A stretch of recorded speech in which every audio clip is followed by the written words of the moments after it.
Shalom Jemaat Tuhan. Tema kita dalam rangkaian tentang akhir zaman ini, saya mengambil dengan tema pandangan Kristen berkaitan dengan rencana pembangunan kembali Bait Allah di Yerusalem. Mengapa saya mengambil topik ini? Karena sebagian orang Kristen bingung membedakan mana yang benar, mana yang salah, apa relevansinya dan apa kepentingannya, signifikansinya Bait Allah di Yerusalem dengan kehidupan orang-orang Kristen di dunia ini. Baik, ini kita mau belajar pada saat ini tentang hal itu. Mari kita berdoa.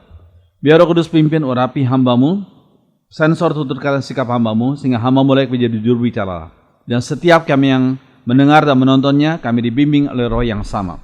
Berkatilah dan urapilah kami. Dalam nama Tuhan Yesus. Amin.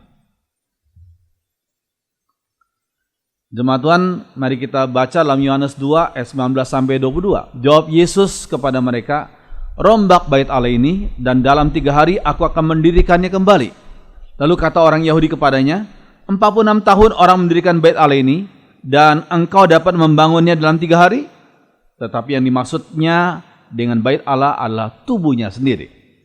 Kemudian sesudah ia bangkit dari antara orang mati, barulah teringat oleh murid-muridnya bahwa hal itu telah dikatakannya. Dan mereka pun percayalah akan kitab suci dan akan perkataan yang telah diucapkan Yesus.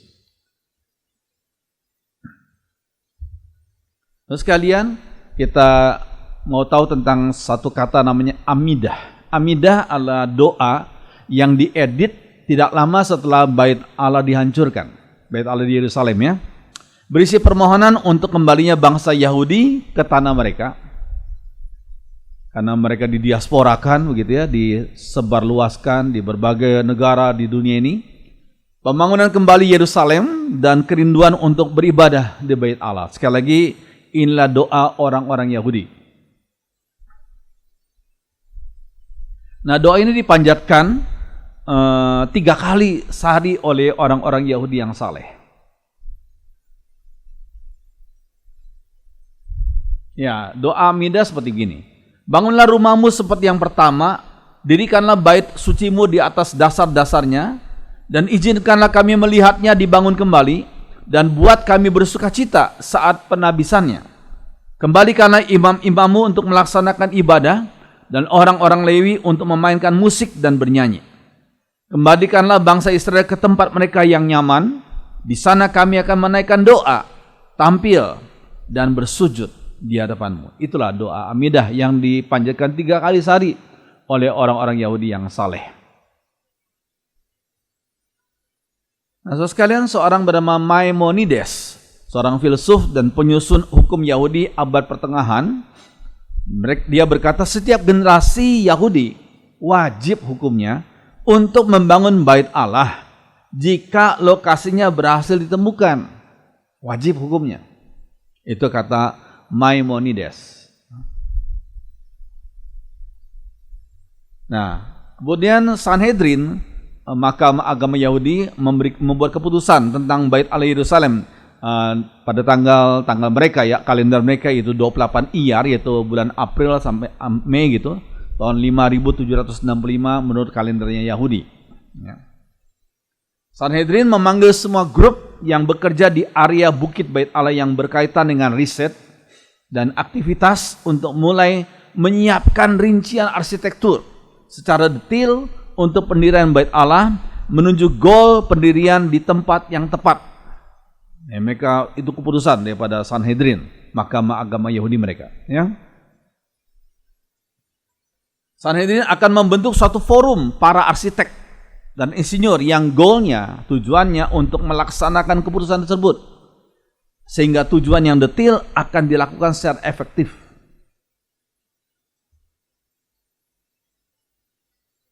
Nah, Sanhedrin menyerukan semua masyarakat Yahudi di seluruh dunia tentunya yang berdiaspora ya, untuk berkontribusi dalam program ini dan di dalam mengumpulkan semua material untuk membangun kembali Bait Allah ini. Ya. Kemudian ditantangani oleh Profesor Hillel Weiss dan R. Chaim Richman sebagai juru bicara Sanhedrin. Ya. Ini orangnya, Profesor Hillel Weiss, dan ini R. Chaim Richman. Ini juru bicara Sanhedrin. Oke? Kemudian, nah, Chaim Richman berkata, bait Allah akan didirikan sebelum atau sesudah penampakan Mesias. Sekali lagi, kalau mereka sebut Mesias itu tidak identik dengan Tuhan Yesus. Sebab mereka punya pemahaman Mesias adalah seorang jago perang, seperti Raja Daud begitu ya. Mesias adalah seorang keturunan Raja Daud, tapi bukan Tuhan Yesus ya. Dia adalah manusia sepenuhnya, guru paling agung yang pernah hidup di dunia, punya kuasa seorang diri untuk mengubah hidup manusia kembali ke nilai rohani yang asli dan mampu menghubungkan setiap orang. Itu kata Chaim Richman, juru bicara daripada Sanhedrin, Mahkamah Agama Yahudi. Oke? Nah, masalahnya sebagian pengkhotbah Kristen tuh teologianya tanpa mereka sadari mungkin, teologianya adalah Israel sentris, bukan Kristosentris, bukan pusatnya Kristus, tapi pusatnya Israel. Ya, sebagian pengkhotbah Kristen suka membicarakan, bahkan mendukung pembangunan kembali bait Allah di Yerusalem. Apalagi ingat waktu menjelang Krismon abad kedua tahun 1997-1958 yang lalu ya. Wah, luar biasa gencar sekali. Ya, gencar sekali topik-topik ceramah, khotbah tentang hal ini, tentang bait Allah di Yerusalem, ya. Nah, ini beberapa orang yang terkenal, ya. David Yonggi Cho, ya. Kemudian Jeff Hammond. Nah, ini orang Indonesia yang sudah almarhum, ya, Peter Condro. Mengadakan seminar di Senayan bahkan berserta dengan beberapa penceramah atau pengkhotbah Kristen lainnya yang di Indonesia, ya. Yang dari Indonesia, saya tidak perlu sebutkan namanya, ya. Mereka mendukung pembangunan kembali bait Allah di Yerusalem. Bahkan sebagian usahawan, bisnismen, mereka yang sedang mengalami krisis itu sengaja mereka hutang sana hutang sini ya, kirim ke Yerusalem untuk membangun kembali bait Allah di Yerusalem katanya. Ya, bahwa mereka percaya kalau bait Allah dibangun, Mesias akan datang. Tapi ternyata tidak jadi ya. Maksud kalian kita perlu paham ini. Walaupun uang sudah dikirim, tapi Mesias tidak datang juga ya. Oke, pada waktu lalu rencana pembangunan ini dikaitkan dengan ramalan kedatangan Yesus yang diperkirakan terjadi tahun 1988, 1992, 1998 itu Krismon, atau tahun 2000. Itu tahun milenium. Ya. Terus sekalian, tapi ternyata hal itu tidak terjadi.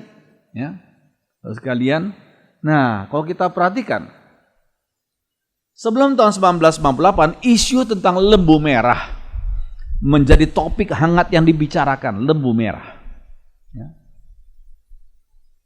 Bilangan 19 ayat 2, mereka mengutip ini, bilangan 19 ayat 2. Inilah ketetapan hukum yang diperintahkan Tuhan dengan berfirman, katakanlah kepada orang Israel supaya mereka membawa kepadamu seekor lembu betina merah yang tidak bercela, yang tidak ada cacatnya, dan yang belum pernah kena kuk.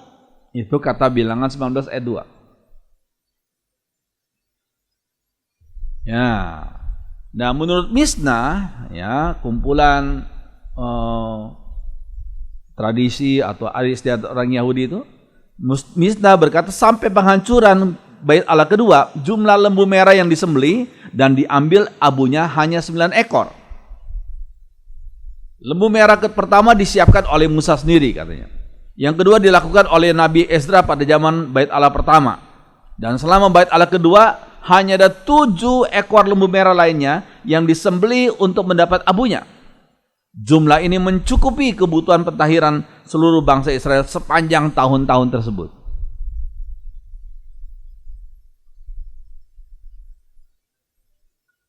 Oke. Nah, menurut Rabbi Moses Maimonides, ya, dikatakan begini. Dan lembu merah yang ke-10 katanya akan disiapkan oleh Raja Mesias. Sekali lagi ini bukan Tuhan Yesus ya. Kiranya ia segera datang amin, kiranya itu adalah kehendak Allah. Jadi lembu merah ke-10 akan disiapkan oleh Raja Mesias, bukan Tuhan Yesus ya. Oke, itu latar belakang daripada lembu merah itu ya. Oke, saudara sekalian. Nah, seorang pendeta yang namanya Clyde Roth, pendeta di Canton, Mississippi, Amerika Serikat, berusaha untuk mendapat hak untuk sediakan lembu merah. Ia dengan timnya pergi ke Israel tahun 1990 untuk berbicara dengan para rabi dari Institut Bait Allah di Yerusalem. Nah, ini yang saya bilang sebagian teologi Kristen itu teologi Israel Center. Ya, sentralnya Israel, bukan Kristosentris, bukan Kristosentris. Ya. Nah, lembu tersebut dikembangkan dari tahun 1953 sampai 1995. Ya. Nah ini, tahun 1994, Rabbi James Richman yang tadi kita sudah sampaikan, datang ke Canton untuk memeriksa kelayakan lembu merah itu yang dipelihara oleh Clyde Roth, pendeta itu ya. Menurutnya lembu itu memenuhi syarat. Ya.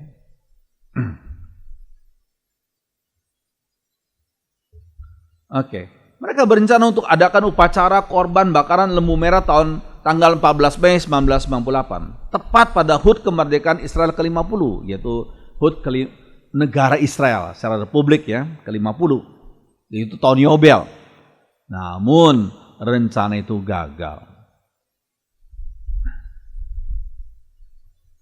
Pembangunan kembali Bait Allah adalah isu sentral yang diembuskan oleh Yudaisme atau Zionisme.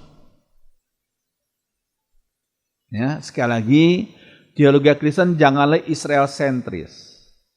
Tapi teologi Kristen harusnya Kristosentris, pusatnya adalah Kristus. Itu kita perlu paham, ya.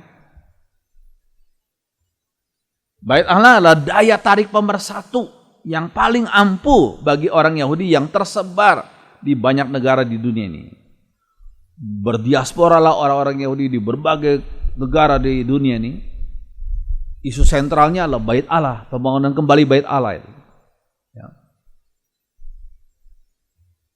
Oke. Nah, sejak tahun 1967, ketika kekuasaan atas Yerusalem diperoleh kembali oleh bangsa Israel, ya, maka mereka anggap adalah dosa jika Bait Allah Yerusalem tidak dibangun kembali. Jadi harus dibangun kembali ini. Kemenangan Israel itu membangkitkan lagi harapan mereka untuk membangun kembali Bait Allah.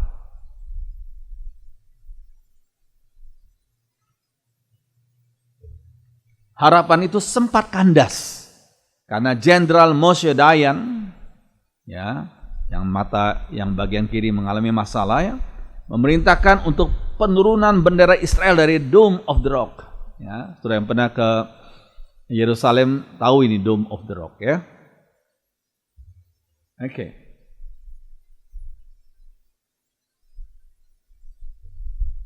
Nah, sekarang masyarakat Yahudi khususnya yang militan sedang melakukan berbagai persiapan. Pertama, penelitian arkeologis dan pengukuran sisa-sisa Bait Allah. Kedua, mulai diusahakan ibadat doa oleh orang Yahudi di Bukit Bait Allah.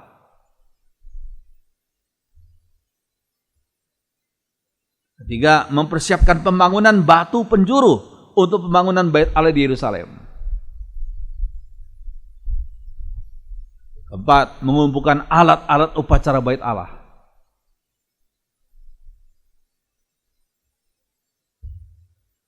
Yang kelima, mempersiapkan para rabi, para guru Yahudi, ya, untuk memimpin upacara korban di Bait Allah. Mengumpulkan dana besar di seluruh dunia untuk pembangunan Bait Allah. Dana dari orang-orang Yahudi maupun juga sebagian gereja yang teologinya Israel sentris itu, ya. Mempersiapkan korban bakaran.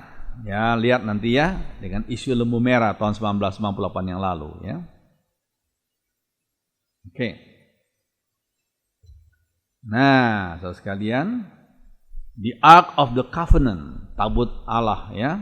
Many authorities, banyak orang-orang yang berotoritas itu percaya the Ark is located under the Temple Mount. Tabut Allah itu sekarang kan dicari nih, kok hilang ya? Ada di mana tuh tabut Allah itu? Mereka percaya bahwa tabut Allah itu ada di bawah bukit Bait Allah, itu di Sion itu ya. Mereka katakan begitu.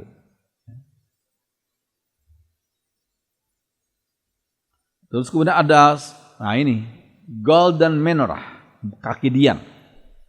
Prepared for the third temple, yang disiapkan untuk Bait Allah yang ketiga itu. Ya.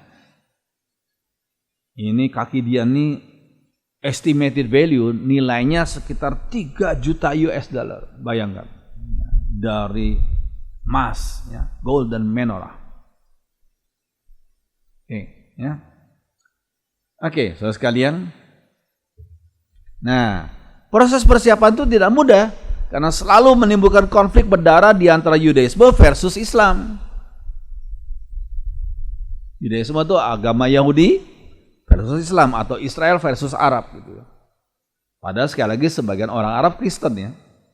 Sebagian, ada yang Katolik, ada sebagian yang Protestan, banyak yang memang Islam. Keduanya berusaha untuk mempertahankan tempat kudus mereka yang sekarang ini saling tumpang tindih. Jadi sama-sama memperebutkan ya. Ini teman-teman kita orang Islam menganggap bahwa Dome of the Rock itu adalah semacam tempat suci mereka, kalau nggak salah yang ketiga gitu ya, tempat suci yang ketiga. Sedangkan Yahudi, wah itu mereka mengklaim itulah bukit Bait Allah, di mana Raja Salomo membangun Bait Allah di situ waktu lalu, ya. Oke. Nah, sekarang kita belajar singkat secara ringkas saja sejarah Bait Allah. Raja Daud sangat ingin mendirikan Bait Allah. Ia membeli tanah milik Ornan. Dia nggak mau yang gratisan. Dia beli dari Ornan itu ya. Namun bukan Daud tetapi Salomo yang diperkenan Tuhan untuk membangunnya. Sudah dibeli tanahnya, dipersiapkan segala sesuatu. Oke, Tuhan bilang bukan kamu yang membangunnya. Anakmu gitu, Salomo yang akan membangunnya ya. Karena Daud tangannya penuh dengan darah ya. Salomo mulai proyek itu tahun 950 BC sebelum Masehi ya, dan selesai selama 7 tahun ya. Kalau sudah lihat dalam 1 Tawari 22, 1 Raja-Raja 6 ya.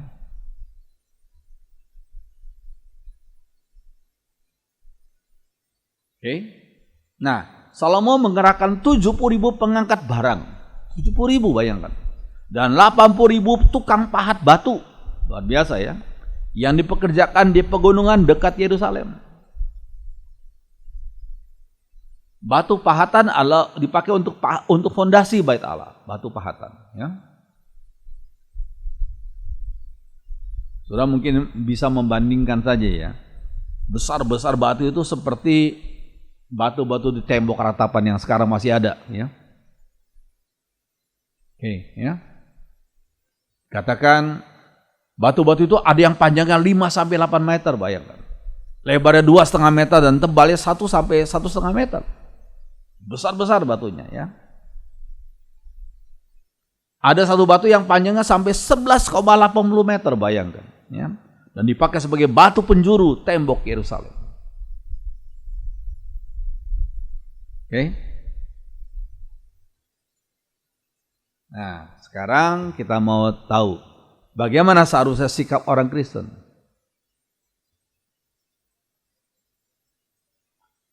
Allah pencipta langit dan bumi beserta segala isinya tidak diam di kuil-kuil buatan tangan manusia. Kisah Rasul 17 ayat 24, kita harus pahami itu. Dikatakan apa? Allah yang telah menjadikan bumi dan segala isinya, Ia yang adalah Tuhan atas langit dan bumi, tidak diam dalam kuil-kuil buatan tangan manusia. Itu kata Rasul Paulus di Athena ya.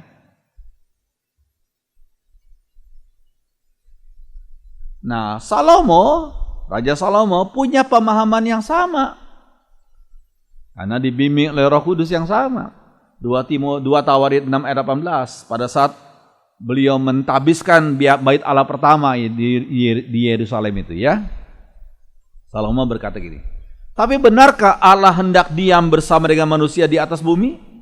Sesungguhnya langit, bahkan langit yang mengatasi segala langit pun tidaklah dapat membuat engkau.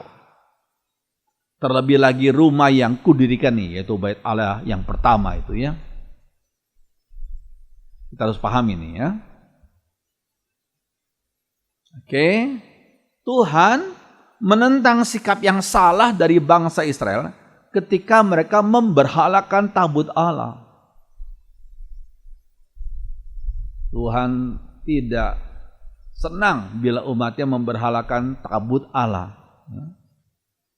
Ia mengizinkan tabut itu dirampas oleh orang-orang Filistin. Karena orang Israel telah berbuat dosa di hadapan Tuhan.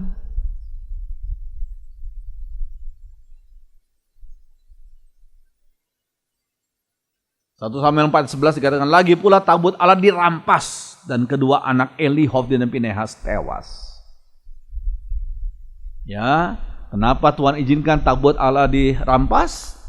Ya, untuk mengoreksi konsep mereka yang keliru, konsep orang-orang Israel yang keliru, ya. Oke. Nah, Tuhan Yesus menentang penyalahgunaan bait Allah. Kita baca dalam Yohanes 2, beliau menyucikan bait Allah itu. Ya, karena bait Allah sudah disalahgunakan. Tuhan Yesus menubuatkan keruntuhan yang akan terjadi pada gedung bait Allah itu. Dia menubuatkan, dia sebagai Tuhan, dia menubuatkan keruntuhan yang akan terjadi pada gedung bait Allah itu. Matius 24. Ya.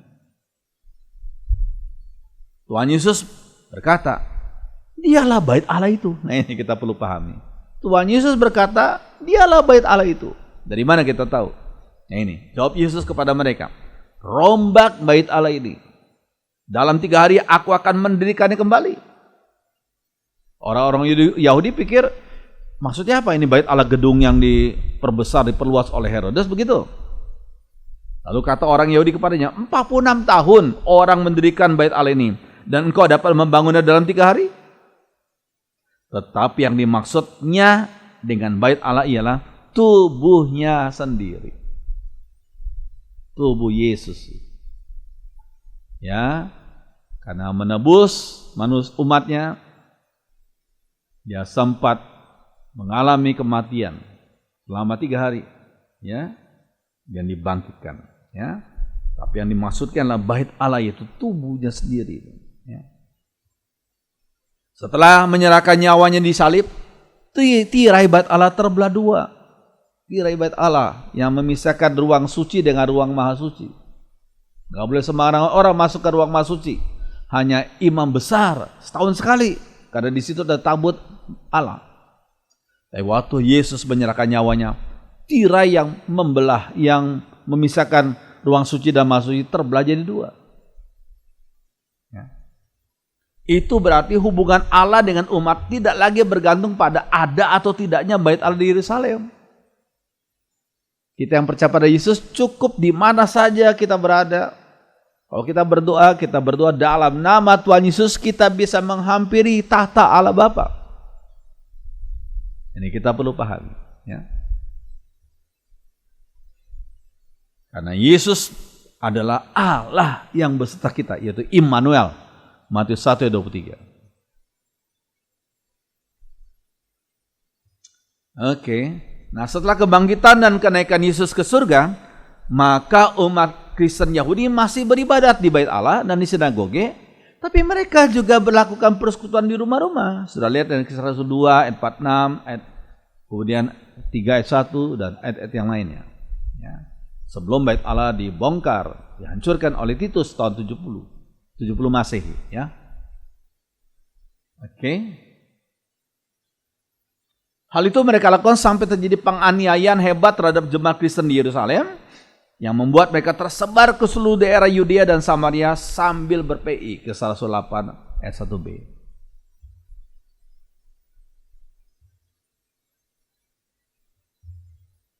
Nah, Paulus menyebut, ini kita perlu pahami. Rasul Paulus menyebut umat Allah sebagai bait Allah yang didiami oleh Roh Allah. 1 Korintus 3 ayat 16.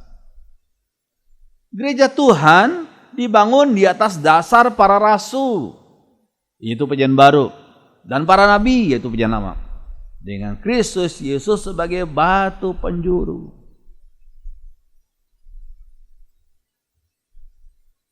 Di dalam Yesus tumbuh seluruh bangunan yang rapi tersusun menjadi bait Allah yang kudus. Ini kita perlu pahami. Ini sekali lagi pandangan Kristen sesuai dengan prinsip firman Tuhan. Ya.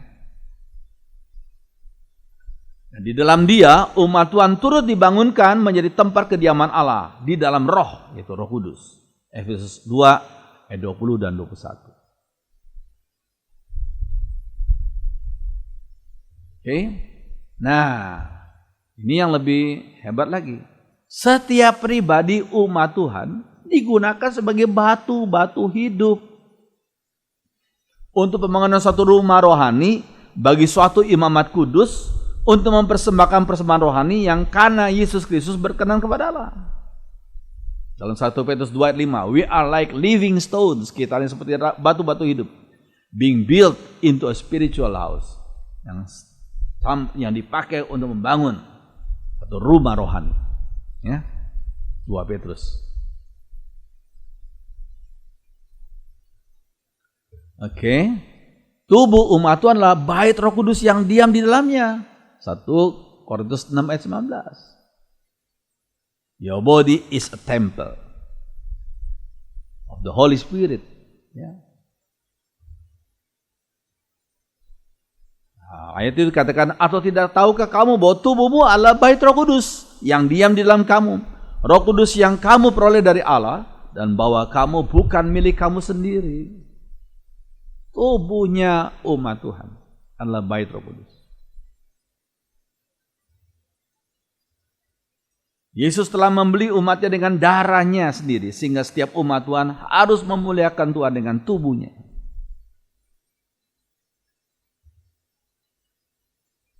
Oke. Nah, di kota Yerusalem baru dalam Wahyu 21 dan 22 dikatakan nanti nggak ada lagi bait suci. Sebab Allah, Tuhan yang Maha Kuasa, adalah bait sucinya. Demikian juga anak domba itu. Ya, Wahyu 21 ayat 22. Kesimpulan saudara sekalian, bagi umat Tuhan Yesus, isu bait Allah di Yerusalem tidak lagi relevan dan tidak signifikan. Ya.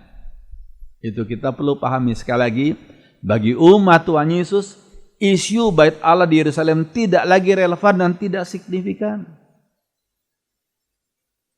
Itulah urusan Yudaisme, agama Yahudi, bukan kekristenan. Ya. Sekali lagi, biarlah teologi Kristen dibangun menjadi Kristosentris, bukan Israel sentris. Kita perlu pahami, ya. Oke, sedikit lagi sekalian. Nah, tentang lembu merah, memang lembu itu digunakan dalam upacara pentahiran pada zaman perjanjian lama. Bilangan 19 itu ya. Tetapi apakah hal itu masih dibutuhkan lagi bagi orang percaya kepada Tuhan Yesus? Apakah itu masih dibutuhkan? Penulis kitab Ibrani berkata, darah lembu jantan atau darah domba jantan tidak dapat menghapuskan dosa. Itu hanya sebagai simbol tentang darah sang anak domba atau Yesus Kristus yang menghapus dosa.